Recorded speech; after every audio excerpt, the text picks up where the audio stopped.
Today we're going to talk about the FS2000.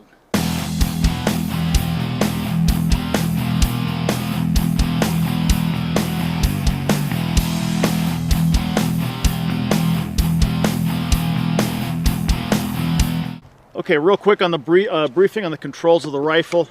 Guys, this is so balanced. It's almost like a big handgun, all right? Now, I've put a fore-end on here because I like these vertical forward grips on bullpups. They're almost a necessity for ease of handling. This is something, it's a prototype that we make right now. It's very, very light. Charging handle right here, okay? Magazine release, button here, push in. You can pull the magazine out, insert the magazine. When you do, make sure that it's seated properly. That's about it. You can look at the action by lifting up this ejection port cover, or rather chamber cover. The ejection port is up front. Very simple. Ejection port is up in here, guys. All the rounds that are fired, the brass cases are ejected forward like you saw. They come out of this area here. If you want to keep it closed for whatever, you know, cleanliness or some other operational reason, just flip it up. It'll stay closed. Again, remember, you've got about 5 shots before anything is ejected. Gas valve up here, one way or the other. If the rifle's gotten really, really dirty, you can flip this over and give you some enhanced operation. Picatinny rail along the top. As you see, I've added an aimpoint T1 with an M4 riser for my cheek position. This gives me the perfect you know, eye relief and so forth to be able to fire. Some of our other guys, they like it a little bit lower. You can pretty much customize this to whatever you want.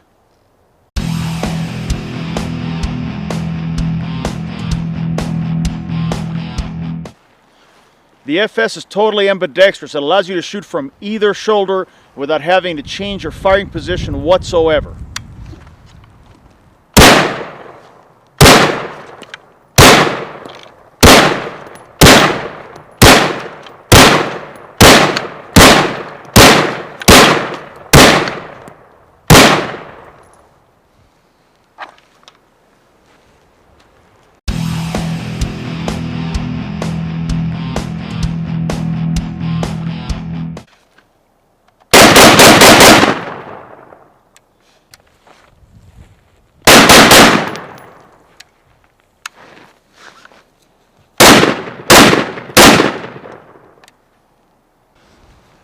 Okay guys, the bullpups, especially the FS2000, lends itself to prone shooting.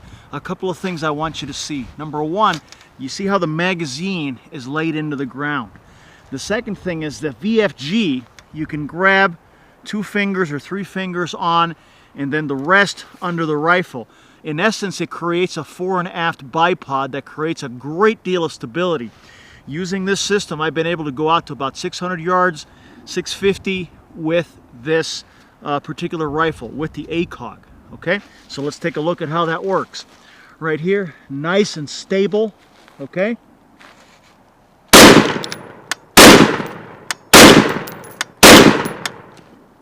You can also see how easy the rifle is with recoil.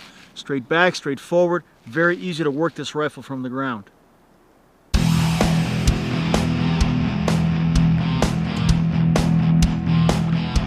Okay, reloading the FS2000. Guys, if you want to play gun games, this is not the rifle for you. It doesn't lend itself to that sort of activity. However, for working in the field, a serious self-defense or combat rifle, it couldn't be any better. All right, guys, we've been working with this for a while. What I have found the easiest way to make this work is to run it like one of the old HK systems. Basically, bring this back, lock it open. The magazine comes out. If it's a spent magazine, you secure it, access a fresh magazine, insert it, and then hit the bolt handle. That way you can ensure that this magazine will always be seated properly, that you will always have a round on board. That's the way that I like to run it.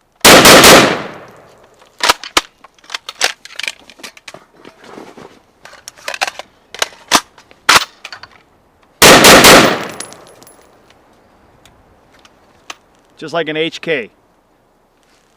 You can also run this like an AK, meaning that you operate the magazine first, then work the charging handle.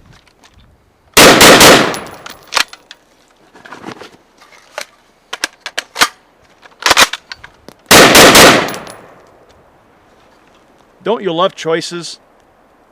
Either way will work with this rifle. Like I said, I prefer the first way just for that final just insurance that you've seated this properly, you've got a round on board. That was one of the attributes of the HK that was a great benefit, I believe. So think of this like a bullpup MP5 that fires 223, and you can't go wrong.